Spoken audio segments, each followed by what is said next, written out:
Hey everyone, today I'm going to be trying out the newest foundation from Estee Lauder. It's the Futurist Skin Tint Serum. You know, serums have been all the rage for the past year or so, so I'm going to try this out, and I'm not only going to do that, but I'm going to compare it to the other serum foundations that have come out in the drugstore the past year or two, so that you can kind of see how this compares. I definitely have some thoughts on that.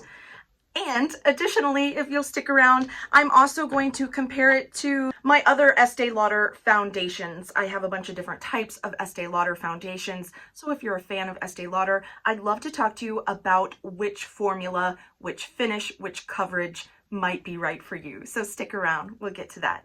So here is the Estee Lauder Futurist Skin Tint Serum. It is one of those dropper style bottles that we all despise because they get so goopy around the top, but anyway, today I will be using the shade 2C3 Fresco, and as I start my demo, let's talk a bit about Estee Lauder's shade range. So as you can see here, I have two of almost every Estee Lauder foundation, and that is because I kind of fit in between the keys, as a piano player would say when someone's singing off key with them.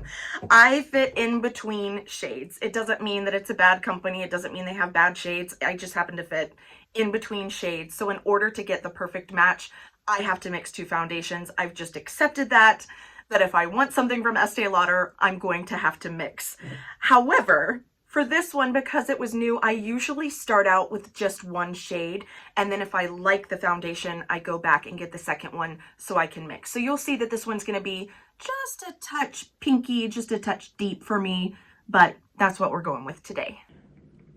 Word on application. As you see me wiping off some of the product onto a tissue here, a little goes a long way with this one. I do like how the brush is spreading the product out, but I highly suggest you go in with one tiny drop to start and build up. Now this foundation feels really nice going on. They refer to it as light coverage, but I'd say light to medium. It's supposed to have an ultra natural radiant finish in 8-hour wear, so we'll see how that comes out. It costs $55 for 1 ounce or 30 ml of product, comes in 29 shades, has no added synthetic fragrances, and an SPF of 20.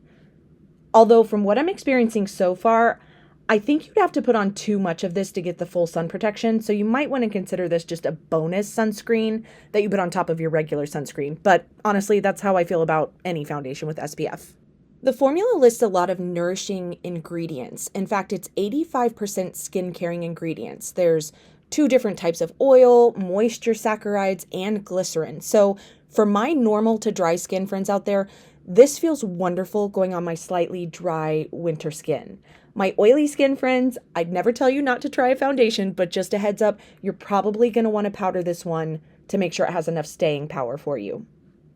As you can see, I went over this with a beauty blender to even it out after applying with a brush.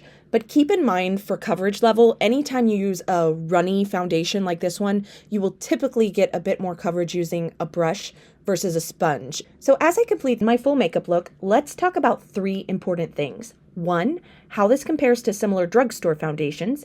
2, how this compares to other Estee Lauder foundations. And of course, last but not least, I'll tell you if I like this one, along with all the normal foundation lady info, including oxidation test and comparison swatches. Okay, so let's compare the Estee Lauder Serum Foundation to some of the other serum and tint foundations that have come out in the past couple of years. So let's start out first with the Relove by Revolution Super Serum, which you know I've raved about, I really love.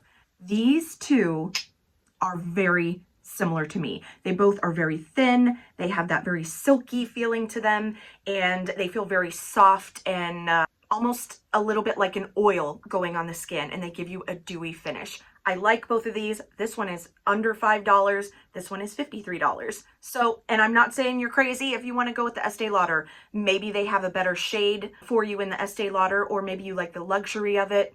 Either way, both of these are good. They're very similar. Next up, we have the Maybelline Superstay, which they're actually calling a 24-hour skin tint. So again, I also really like this one. These two feel very similar to me. So if you already have the Maybelline and you love it, hey, you might want to stick with that. $15, $53.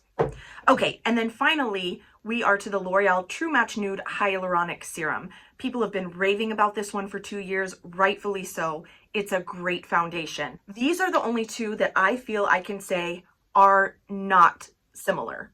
Now, obviously they're both liquid foundations, but this one is more matte. This one is more dewy. The finish is different on them. I think you get a better finish for pictures with this one. This one's probably going to be a little bit too glowy to get good pictures with, just if that's something that you think about often, if you take a lot of selfies. If I had to pick one, if you made me pick one, I would pick the L'Oreal.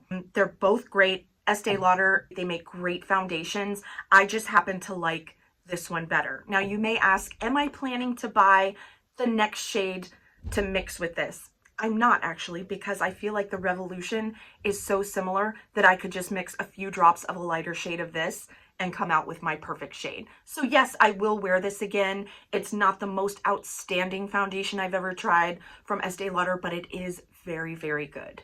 Okay, now we're going to compare all of the Estee Lauder foundations that I've tried. I have a video on the Estee Lauder Double Wear Maximum Coverage, which is kind of I consider it kind of a specialty foundation because it is very full coverage. I'll put a little bit of that video right here. That is the most full coverage. I don't really consider it in the same league as these other liquid foundations that I'm going to try for you today, but I do like it very much as a maximum coverage foundation. Next full coverage would be the Estee Lauder Double Wear, which I have in 2 shades here. I mix these 2 shades and they come out perfectly for me, a perfect match for my skin. This is wonderful. It's matte. It's full coverage. If you need something that is waterproof, that is going to last all day long, I highly recommend this. If you're like me, you'll have trouble. You'll be in between shades and you'll need to mix, but I still think this is an excellent foundation.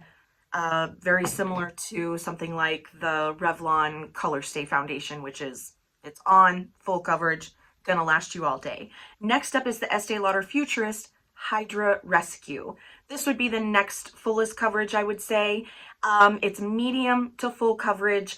It has almost a little bit of a pearlescence to it, which is what a lot of people really loved when it first came out. I like this one a lot. I've noticed though that I haven't been reaching for it as much lately. For some reason, I might have to pull it out again. But if you like to have a little bit more pearlescence on your skin, a little bit more of a glow to your skin than something like this, then you might want to try this because it's not dewy per se. It just has that little bit of, again, the pearlescence, which will give it a little bit of an illumination to your skin. Then next up, I would say would be the one we tried today, the Futurist Skin Tint Serum. Now this one is more dewy than this one. It does not have the pearlescence to it like this one has. So if you're someone that likes a dewy finish, I would go with this one. And finally, for a light dewy finish and a light coverage, we have the Estee Lauder Double Wear Sheer Long Wear Makeup. I love this one.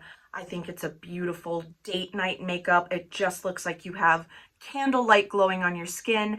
It's very light coverage. I haven't been wearing it as much lately because I've been breaking out so much down here around my chin and jawline area.